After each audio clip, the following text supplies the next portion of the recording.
Question principale. Je reconnais maintenant le député de Saint-Henri-Sainte-Anne. Merci, Madame la Présidente. Le Québec, au complet, l'a compris, la CAQ est en mode coupure et les grands titres de journaux sont clairs. Les plus vulnérables sont en train d'écoper. Quand une mère songe à placer son enfant en CHSLD parce que Santé Québec lui coupe des services, on nage en pleine austérité. Quand des personnes handicapées sont forcées de déménager parce que le gouvernement refuse de financer l'adaptation de leur logement, on nage en pleine austérité.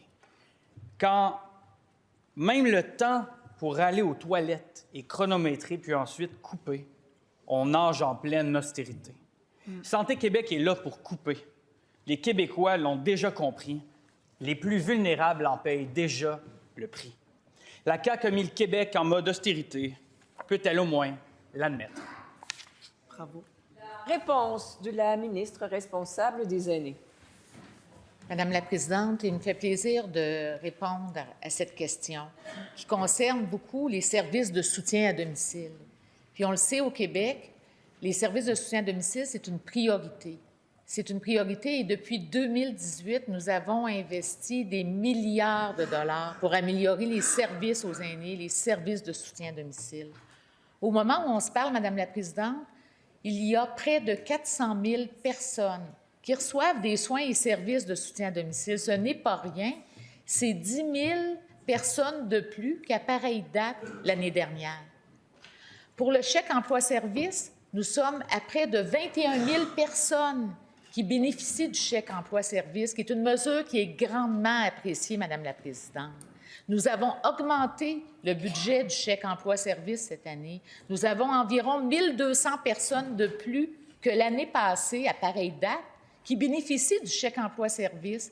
On doit préserver ça. Santé Québec a ses orientations de maintenir des services de soutien à domicile de qualité. Santé Québec a le rôle d'évaluer les besoins et de donner des services et de protéger. Première complémentaire.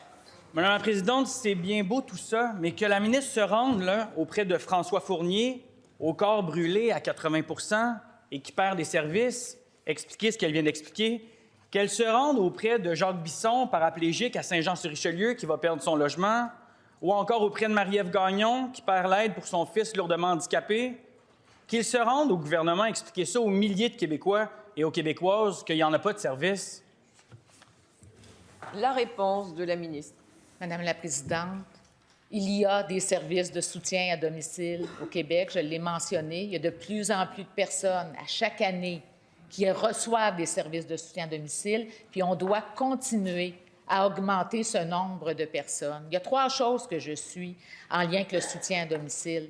Le nombre de personnes desservies, le nombre d'heures qui sont attribuées, le nombre d'heures de services qui sont attribuées pour répondre aux besoins individuels de chacune de ces personnes et la diminution de la liste d'attente. C'est là-dessus qu'on travaille, Madame la Présidente. C'est pas parfait, nos services de soutien à domicile au Québec, mais franchement, on n'a pas à avoir honte des services qu'on donne ici au Québec. Et puis, je suis tout à fait empathique des personnes qui ont besoin Deuxième complémentaire. Madame la Présidente, j'entends ce que vient de dire la ministre, mais le problème, c'est que dans les faits, on ne le voit pas sur le terrain, ce qui est expliqué là. Les gens sonnent l'alarme, les gens, leurs services diminuent. Ça, c'est un fait, c'est dans le journal des vrais cas, des cas réels, des vraies vies. On a des sous-ministres qui disent qu'ils vont rappeler à l'ordre Santé Québec, on le voit dans les journaux, mais il n'y a rien qui bouge.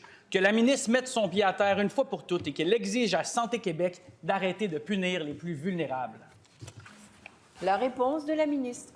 Madame la Présidente, c'est vrai, puisqu'on m'ouvre la porte sur le sous-ministre, M. Daniel Paré, c'est vrai que M. Paré a envoyé une consigne claire à Santé Québec et c'est vrai que ça a fait une différence auprès de plusieurs établissements. Alors, nous suivons la situation de près. Pour moi, comme ministre responsable des aînés, responsable du service de soutien à domicile, je veux qu'on continue d'augmenter nos services de soutien à domicile, mais il faut que ça soit vraiment en fonction des besoins de chaque personne. Et je suis désolée que pour certains patients, ils puissent avoir eu une évaluation qui n'est pas à leur satisfaction. Mais c'est le rôle de Santé Québec, c'est le rôle des intervenants, des professionnels, d'évaluer et de réévaluer les services.